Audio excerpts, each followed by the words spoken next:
tanong ako, gusto ko pong malaman, kayo pong tatlo ha, para naman marinig po natin ang boses nyo. Kayong dalawa dyan, syempre, di ba? Oo. Gusto ko pong malaman, anong say nyo? Syempre, naabutan nyo po yung from CD, tape, na eksena to digital. Tapos ngayon may dagdag na kalaban tayo, di ba? Parang kalaban kapag katingnan mo sa konteksto ng negative na paggamit, ang AI sa music. Kasi ngayon, isa yan sa mga madalas tinatanong ko pag nakakapanayam ko yung mga matatagal na sa industriya na ano masasabi nyo na nandyan na yung hindi na kailangan nung tunay na nararamdaman ng isang taong magaling gumawa ng awitin.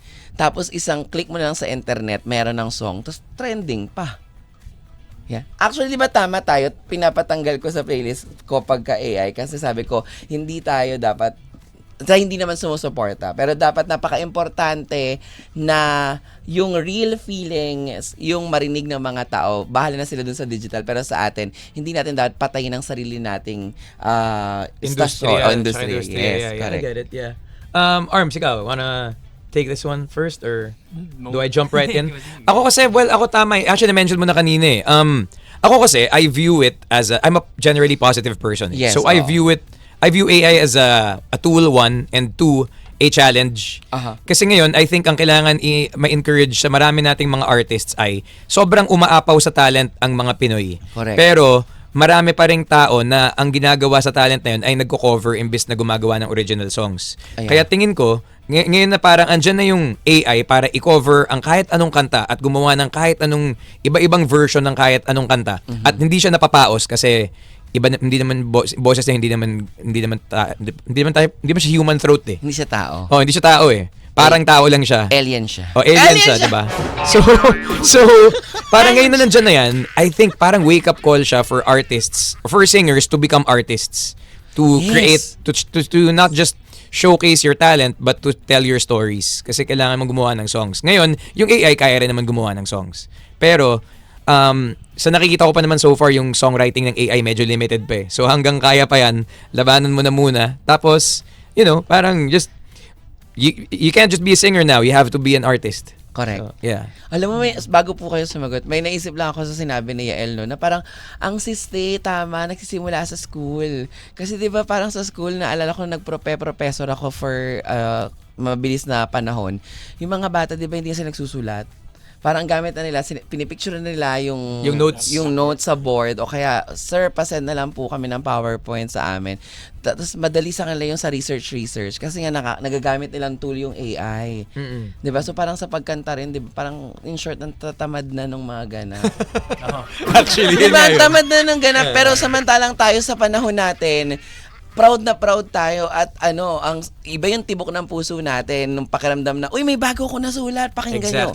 Diba? Exactly. Ngayon, diba, parang hindi mo magagawang ganun, hindi mo maipagmamalaki kasi alam mo sa sarili mo na hindi naman ikaw ang gumawa nun talaga. In-AI mo lang naman. In-AI mo lang na, please do caption, pati nga Instagram mga caption, pinagawa nyo na lahat sa AI, tatamad nyo eh. Please do caption, di ba yung mga ganun-ganun? Yeah. Ay, iba pa rin talaga kapag ikaw ang lumikha ng isang bagay. Kumbaga, yun yung mapapagmamalaki. Legacy mo yan, no? Hanggang pagtanda mo, sulat ko yan. Yes. Word by word, akin yan, di ba? Ganun. Exactly. Kahit sa mga captions, tama, I do notice that. Di ba? Notice ko minsan, dahil summer IG caption. O, di ba yung mga ganyan? So, parang kaya minsan pa nakikita, hindi ko nilalike yung mga ganun eh. Kasi kahit sobrang ganda, sobrang pogi nung nakikita mo talaga, hindi ko nilalike kasi parang, yung si Bakla, nilagyan nilang sana ng sun na emoji, okay pa. Di ba? Mas totoo pa yung emoji. Tapos kaya yung puno ng coconut na nasa island na maliit. O, di ba? Mas mararamdaman mo pa siya, di ba? In fairness. Kayo po, sir. Ayun naman. Totoo naman po lahat ng sinabi niyo. Matinding paghamon po siya sa atin bilang manunulat, mga musikero, ganyan. Gusto ko yung panimula mo ng ito po ay isang matinding paghamon. Wow. Kasi kung yun yung kayang gawin ng AI, syempre parang kailangan natin sagutin na parang kung yun yung kaya, ang kaya lang naman yung gawin, kunin ko ano yung meron ka na eh. So, hanapin mo natin ngayon kung ano yung mga yung gusto talaga natin sabihin, yung kwento natin na tayo lang talaga naka-experience. Tsaka with songwriting, kasi napapansin ko, lagi tayo naka-focus dun sa end result, dun sa kung viral siya, kung hit siya, kung magaling tunog. Pero may process din kasi na may nagagawa siyang healing sa'yo or may nagagawa yung pagpapayaman ng buhay pag nagsusulat ka ng kanta. Kahit hindi mo nga parinig sa madla kahit parinig mo lang sa isang tao, basta may ginawa ka, dinaan mo yung emotions mo dun sa kanta, may nagawa ka about it. Yun na yun. May nagagawa siya na hindi lang siya about virality or hits. Yeah, Totoo. actually true. Pag-express mo, pag-deal mo dun sa emotions, experience na yun, yun yung, that's the stuff eh. Ayun. Totoo. Ang ganda po nung sinabi niyo na ano, no. Kasi yung mga tama, yung bago nakuha sa AI naman, nagawa rin niya ng mga magagaling na tao. Yun nga, kasi Kayo din yung yes, oo. Kailangan din natin pangalagaan yung mga songwriters also na syempre ilang years din nilang ginalingan yung craft na yun, nag-practice Tama. sila para dyan. May kinukunan yung AI. Kumbaga sa sa salitang cartoons, 'di ba? Mga nagpakadalubhasa, 'di ba? Mismo. Yes, oo, totoo, nagpakadalubhasa. Taon ang ginugol, 'di ba? Para mailabas yung pinaka-creative juices ng bawat mahusay na mga musiko natin sa larangan ng industriya ng musika, 'di ba? Opo. Kayo po, thank you sir. Kayo po sir. Actually, malakad din kasi, malawak din yung pag sinabing AI. Like, nung sinabi ni Yael, pwede siyang gamitin tool. Para sa akin, gamitin mo siya to enhance your, kunyari, pagka nagka-writer's block ka, yung mga ganun, parang gamitin mo yung AI para matulungan ka sa paglikha mo pa rin ng art, whether it be music or copyright or writing a caption. Yeah, pero actually even before pa nagkaroon ng AI, meron namang Shift F7 sa Microsoft Word kung naghahanap ka ng alternate words eh. So parang meron namang ganun dati pa eh, 'di ba? Totoo. Kumbaga parang nag-innovate lang din. Parang just took it a step further. Ngayon kausap mo na kasi yung ChatGPT eh. Pwede nang diba? i-discuss Ay, gusto ko yung and i-tweak. Gusto ko yung talagang napaka-specific yung Shift Alt 7. Shift F7, Oo. parang kapag Microsoft Word. Para makahanap ka Diba? kung ano yung alternate na salita pwede Yeah. mong gamit. Tama, kasi sa paglikha ng lyrics, 'di ba? Minsan dahil sa sobrang gusto tayong maging creative, yung salita dapat iisip tayo ng ano pang pwedeng salita na nababagay dito. Oh, tsaka may varying degrees kasi yung bawat word eh. Parang hindi naman lahat ng bagay ay intense eh. So, may mga words na pag naman yung ginamit mo, kailangan mo yung Shift F7 tapos kailangan lighter word. Sorry kayo. Pagka talagang pinalawak ko pa yan, Filipino 101 tayo, te. O kaya English, 'di ba? Oo. At least, alam nyo po, mag-collab po tayo, pa-workshop po tayo ng songwriting. Parang ng workshop! Sige po, game tayo. Hindi, masaya yun. Hindi, Masaya pero gawin seryoso yun.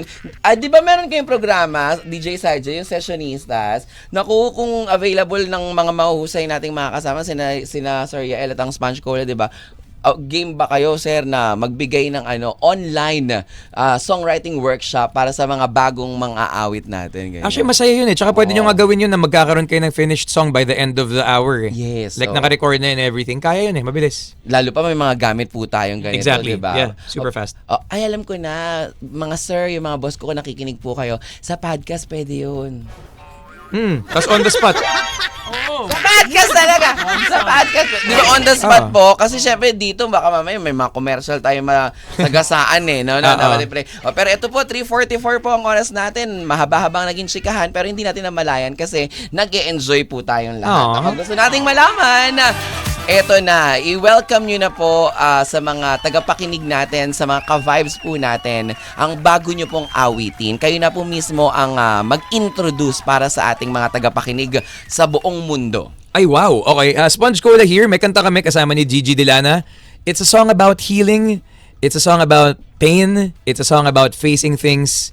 It's a song about never sweeping things sa ilalim ng rug. It's about facing your problems head on. It's human nature, pero you kind of go against it. It's here it is. This is called Nagihilom. All right. So kung ako po broken-hearted ngayon, pwede sa akin to. Pwede yan kahit nga pag masaya ka eh. Talaga Pwede po? pa rin. Sige, sabay-sabay natin pakinggan.